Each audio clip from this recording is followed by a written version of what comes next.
got that one-track mind, high school. Hey, we are back. What a killer song, Sean. A+ to you for choosing that song. Thank you. A+ to them for writing it. It's perfect for this. It is perfect for this week. So last week, we're going to dive right in here. We talked about core values.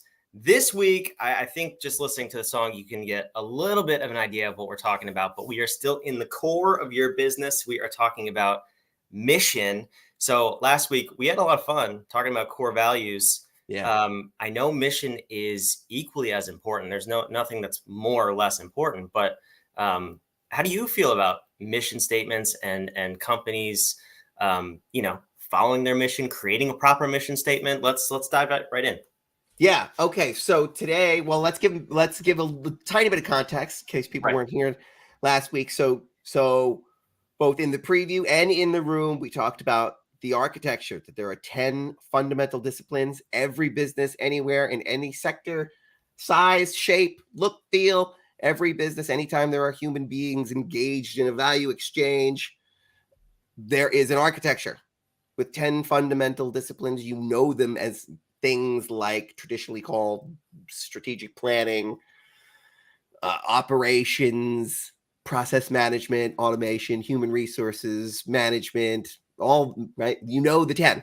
And we have an architecture that says those 10 were all built on false pretenses and just a little off from where they should have been. And so that flaw runs through most institutionalized businesses. We have reduced those elements to their true nature and core and purpose and have blended them together in a truly harmonious way, hence the harmonious business architecture.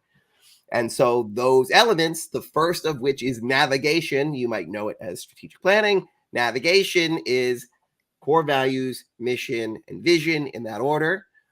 And then we take those after they're powerfully written in the right way, and we make sure we connect them to the rest of the elements of your business. Some places where they're not connected in most businesses, we connect them all so you have the proper leverage points to get the true value out of all the elements, but in this case, core values, and now your mission. So today, yes, then we went deep on core values. I think we've got some people on absolutely the right track or already there with some powerful core values that are going to now affect all elements of their business.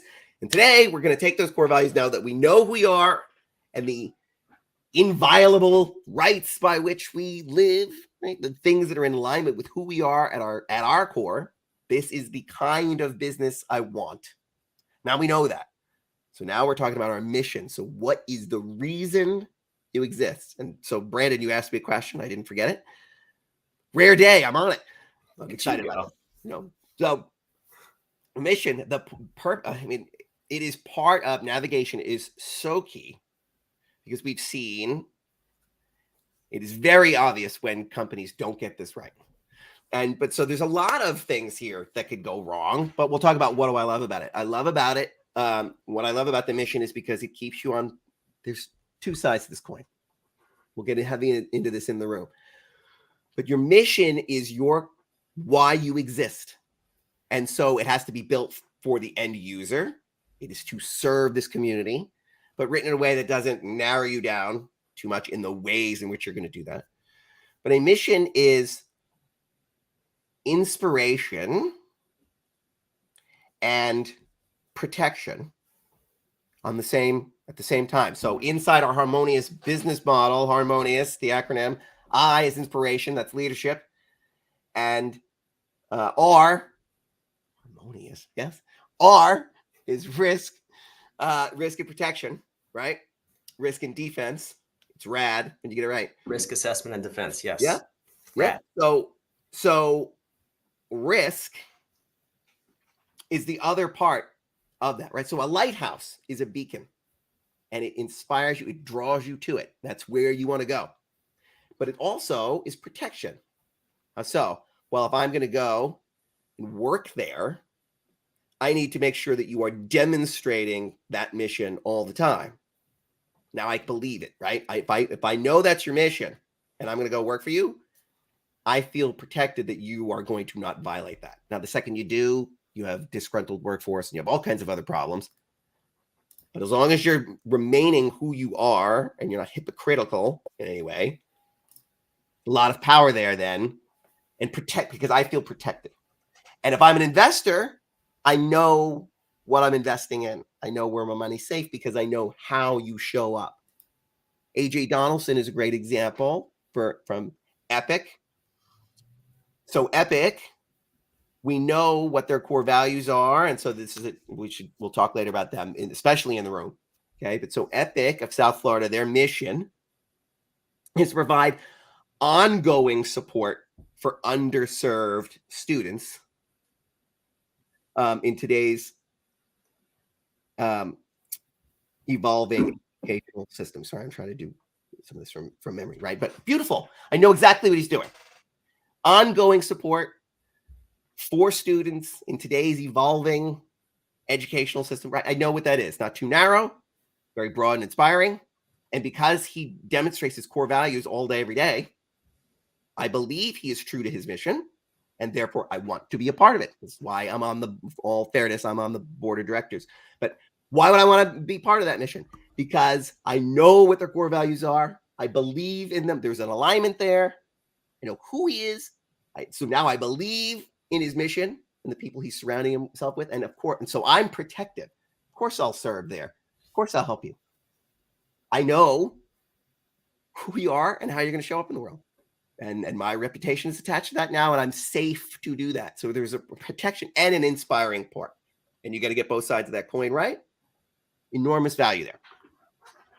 Yeah, and so I'm glad you brought that up because I want to touch on that. But first, I want to go back to the beginning. I was so excited by the song, and I also get caught up in how often we talk about these things that I completely forgot to mention that this is not the Inner Circle. It says that on the screen. This is the Inner Circle preview show. We will be in the Inner Circle. So when Sean says we're talking about that in the room, that is from noon to 1 Eastern time every Tuesday.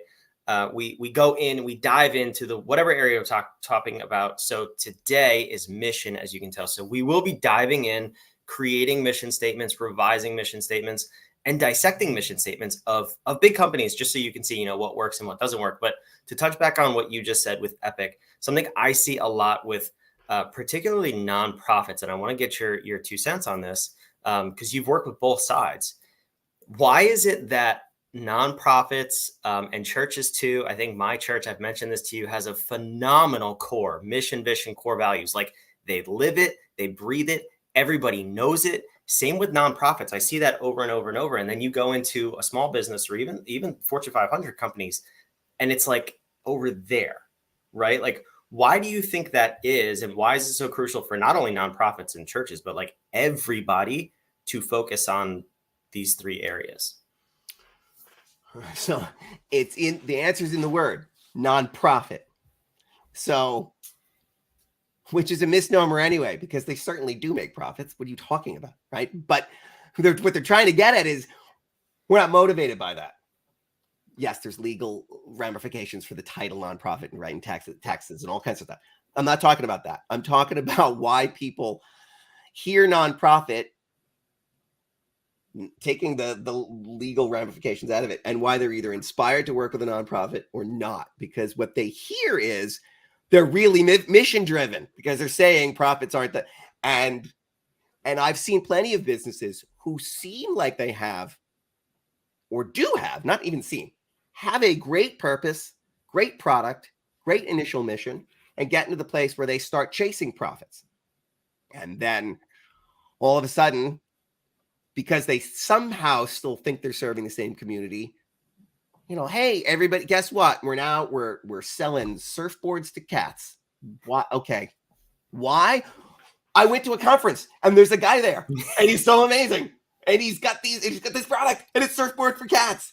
And he's got no place to sell it. So he wants to partner with it. He's got no place to sell it because cats aren't buying surfboards. Okay. There's only ever been 3. And I think they're all dead, but none of them drowned. So the product works from that sense. Nobody wants surfboards for cats, but you're chasing it. Why? Opportunity. You're chasing a buck. You're chasing the profit. You've violated your mission. And now the people who were going to come to you aren't. Well, but I'm serving these people, and those people own cats, and cats need surfboards kind of sometimes. And but it was such a good thing. No. And this is how you get disjointed visions. This is how people missions. You get people or product offerings, people chasing opportunities, and just because of it's because of the profit, it skews their mind, right? Or they get excited about some other social cause or something, and it's like, okay, but your mission is this, and I know you're all excited about this other thing, but Budweiser, that's not your mission. Oh, but it's the right thing to do or the wrong thing to do. Come out either on either side of that equation, whether you think it's a right or wrong or just or unjust moral cause is irrelevant. What is relevant is whether or not that is a cause that serves the mission, not the values. Oh, I value freedom of expression. That's great. And so we're going to support this thing that is the ultimate expression. All right. But your mission is this, and your core values are these things. And it doesn't sound like, and you're not saying I don't believe in free expression. Of course, you're not saying that. But it's not, your core values are, these are the 5 things that we have to know about you and rely on you for. And you're trying to jam a whole bunch of other values in here because you're either virtue signaling or doing something, chasing profits. I want to make sure other people know I'm a good guy, so they spend money with. That's not why they're coming here. So I don't know why you're trying to demonstrate that. And so, and you know this, if your mission is one like an AJ or a church or any other nonprofit that's worth anything, they start with the problem. They're trying, they know exactly who they are. This is the kind of thing that motivates them. And then they have a constituent, they have an avatar, they have somebody they're serving, and then they find this, my mission is to serve them, and I can do it in this way, and it'll be this. The core value to mission to vision flows so easily for them. Then they mess it up in the other elements, but that they get right. The people who are getting it right over here, and it looks great on a wall, what they're getting wrong is they're missing the heart and the purpose in that mission. Value will come, profits will come. We understand that. We know that has to happen. Otherwise, all the goodwill and good spirit in the world does nothing if you don't have that revenue, right? That you can make some kind of impact in the world with. But this is so key to both, and to be able to protect it and to be able to leverage it throughout the rest of your business. Yeah. So, to be fair, I didn't ask about if nonprofits got the rest of it right. We'll dive into that in later weeks. But Fair. I always I'm a terrible witness. I'm answering questions right. I wasn't asked. I will. We will definitely dive into the other 9 areas of the harmonious business architecture over the next coming weeks. But before we get there, like we've been talking about, today is all about mission. We're going to dive in about 15 minutes now in the inner circle. If you want to jump in with us, it's on the bottom of the screen, whatif.com/inner circle. If you're watching this, you can definitely get in at one of our different levels. But so while we're in there, we're going to be formulating the perfect mission statement. And that's an oxymoron because there isn't a perfect mission statement, but there is for you and for your business. Every single one needs to be unique. You cannot copy another business's mission statement because it's your mission, your company, based on your core values and your vision. So I understand, we have a formula to create that we will go into in the inner circle. For now, we're going to assume you have a mission statement and you have a functioning mission statement. How often do you, as a CEO, COO, or leader of an organization, nonprofit, whatever it is, how often are you driving that into your staff, and when? Is it at the beginning of meetings? Is it at the start of every text or email? How often are you drilling the mission of the company into your team? Are you asking me? I am asking There's you. no one here. Me? It should be, so a best practice is, wow, I know. I mean, the giant monoliths don't talk about it very often. It's on the front of the building, and then that's it, right? Which doesn't count, in my opinion, because Not at if all. it's there, it gets ignored. Not at all. And I've seen people start not every team meeting, because that could then, because now you're droning on. Now it becomes, if I'm not thinking about it or feeling it or hearing what I'm saying, it's just a raise your right hand, repeat after me. We don't want to get there either. So I think you use it at times your team needs to be reminded of it. There should be some frequency, like quarterly, when we have a quarterly sit down with everybody, we talk about where we are. I mean, that's part of this, right? You have to do some analysis to say, we still live by these core values. Core values should be coming up constantly when you see them being demonstrated and when you want to demonstrate and when you want to praise somebody for demonstrating them. The core values should be sprinkled in everywhere. The mission needs to be reminded at least quarterly, like in an official setting, say, hey, we're reviewing things, progress against goals, an all hands kind of setting.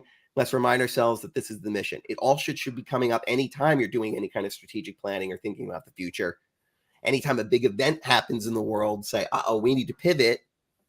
Let's first remember, did this affect our mission or just how we execute on that mission? Right? Because you can fall into that trap as well. Well, this is, right, mixing the how and the what. The mission still needs to be served. Or does our mission need to change? Core values should never change. If they do, you got them wrong. Something happened in the world. Now I don't believe in helping people. Now I think we should all be in it for ourselves. That's an interesting company to work for. And I've worked at those. That's not on the wall, but that's how it shows up. Core values should stay the same. Mission can change. That's what happened. You don't want to be Smith Corona. If anybody, I know I'm dating myself. Brandon tries to keep me young and relevant, but it's a struggle, I know. Because every year I just keep getting older. So how? Anyway, some things are just not fixable. So here we are. Smith Corona, world's greatest. They want to make the world's greatest typewriter, and then computers come along and they're gone. They no longer exist. And you have Kodak, whose mission was something to the effect of, produce a film. Right? It was about film, and then film was going away, and they quickly pivoted and said, "We're capturing." This is at the time. Like helping people capture memories. Oh, great. You guys figured out the fact that you were wrong going on the Smith Corona mission, which is, it should have been something to the effect of allowing people to express their ideas with technology that's easy to use or something, right? That's great, because now when word processors are coming and then computers are coming, and then you're still ahead of the game. You didn't tell me how you're going to do it. You didn't lock yourself into that. And so at least Kodak had the good sense to see it coming and averting that disaster. I'm talking about this publicly instead of the stuff I talk about in the room. In the room, we really rip stuff apart and talk about how things are developed, how they're not playing well, how this mission isn't serving the company vis-a-vis their core values and visions, right? But we're not going to do that here because it's publicly, so we're only going to say positive things or things that are historically true. And so that happened, right? So I don't think Smith Corona is around anymore to sue anybody. So for disparity. Well, I was going to say too, you dropped a gold nugget there that I won't highlight. You can go watch this again, or join us in the room. We'll dive deeper, but you offered a little bit of a secret, and that was the second time you said it, into how to create a really effective and I'll say durable mission statement that will hold up over time. But the other thing, the Smith Corona example is really good. I've heard other people use the example of, in the early 1900s, the mission was not to create a faster horse. If it was, there would be no automobiles. But instead, Henry Ford said,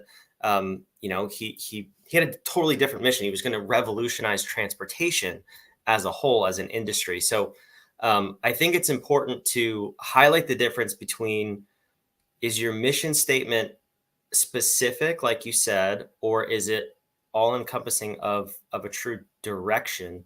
And on those lines, when do you know it's time to change it? Smith Corona example, faster horse example. And when do you know you're just chasing an opportunity in reference to your surfing cats? How do you filter between, like, when someone comes to you and says, I need to change my mission statement, I got to capture the surfing cat market. What's the pause button to say that's an opportunity, not a true market shift? Oh yeah, okay. So well, there's a lot to unpack there. We're gonna have to get into this in the room to We're going to some dive deeper. degree. We have 8 more minutes. But for Give the this, brief answer. so for this, right?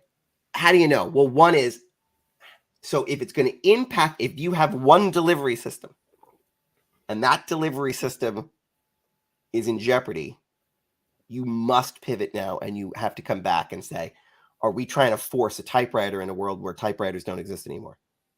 And this is the power of the way that we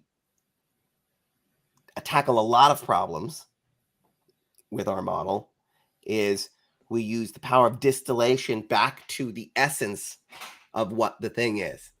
And so that's how you see then the essence isn't to hawk typewriters. That's not the purpose, right?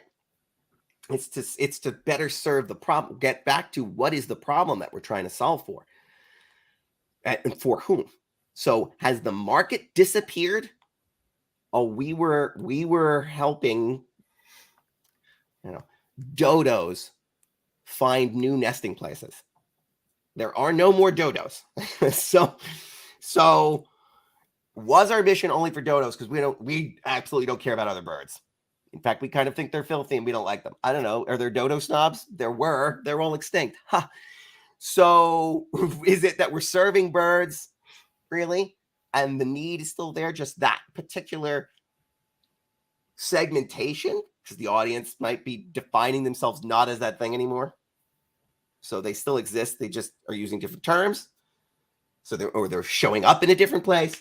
Or is it that we locked ourselves into a vehicle that is going away? Because if I only use Facebook to advertise to people, or I'm a marketing guy that just helps people with their Facebook ads, and Facebook suddenly no longer exists, or they change something and now you're panicking. Well, right. Because you're focused on the delivery vehicle. It isn't, you're too narrow. I only exist to help people with Facebook. And if Facebook goes away, I have no business. That's not who you are in your essence, right?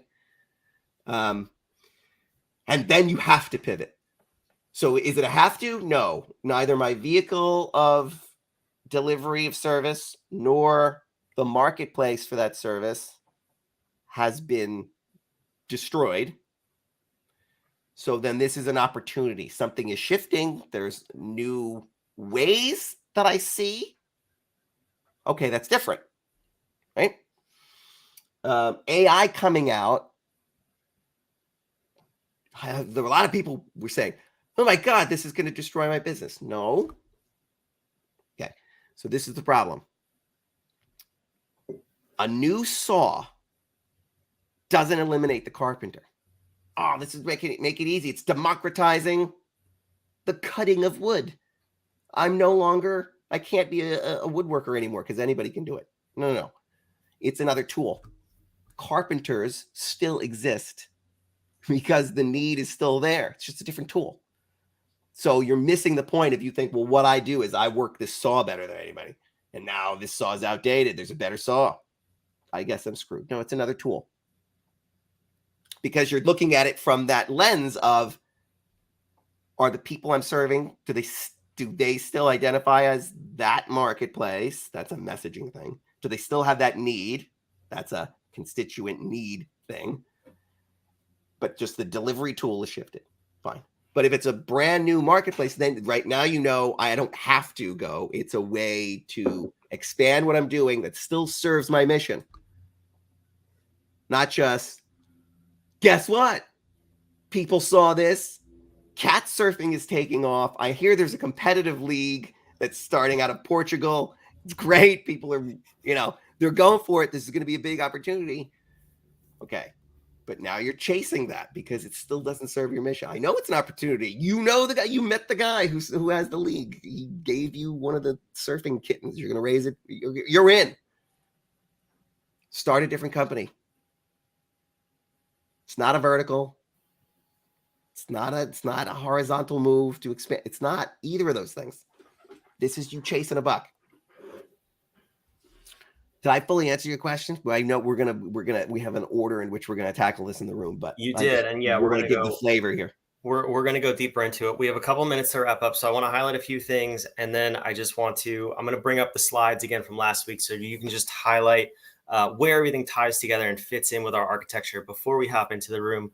But real quick, so if you want to join us in the inner circle, it's on the bottom of the screen, whatif.com/inner circle. If you want to get 30 days free of an inner circle membership, just go take our BAT assessment. We talked about this last week. We post videos about this all the time. It is the diagnostic tool that will tell you exactly where your business is right now, where you need the biggest improvements, and it'll reveal the hidden problems that you probably don't even know about, or maybe you said it's sales, but really it's a leadership problem. Go take this assessment. We'll review it with you. You'll jump in the room with us and we'll fix your business in the first 4 weeks. If not, hey, not the room for you, but I guarantee you we will get that done. So last but not least, I want to bring these slides back up on the screen. So these you went over last week. Just go over with us where we're in Navigate again. Where does this all tie together? Just to illustrate the importance of having this core super tight in your business. And then we're going to jump on over to the actual inner circle room. And we're going to talk to everybody in there in depth about creating the perfect mission statement for your business. So when you say where it ties in, are you talking about the links between navigation and the rest of it? Because that's where the leverage is. So explain this spider web for me. So all businesses, whether they know it or not, need the 10 fundamental disciplines in them, and navigation being one of them. But the thing is that if you could take the world's seemingly best business, somebody who's killing it in all 10 of these, they have mastered all 10. But the proper links and leverage points between those 10 disciplines are not there. They're leaving something on the table. It's not a completely harmonious business. There is power being left there. There is leverage that's not being utilized, and the results aren't going to be there. And you're going to have hiccups, bumps, and things holding you back that you can't see. Everything's great. Look, everything's great. Well, yeah, you've got the best system here for this, and you have the best outlook here for that, and you have the best plan here for that, but they're not tied together in the right way. And that's what we do. Well, if you want a mission out of that, what if exists to demonstrate the acceleration, ease, and joy that comes from running a harmonious business. That's our mission. There's a lot in there. Trust me. We don't say we teach. We don't say we run courses. We don't say we do events. We do all those things. We demonstrate it. And that word is there for a reason. We'll talk about that when we get into the room, because it's a big reveal, and I think it'll start to shift people on how they write these things in a way that gets the maximum leverage out of it. I like the tease. So if you're ready, if you want to dive into crafting the perfect mission statement for your business that really, really supercharges your mission and gets your employees on board, gets your business started on track to the next level, hop on over whatif.com/inner circle. But first, take the bad. We will see you there free for 30 days. Sean, jump in real quick. What do you got? It's not only how to do it, how to write it, how to rewrite it. We'll give you the model for writing it, and then what to do afterwards because it's practical in there. We call it the sandbox.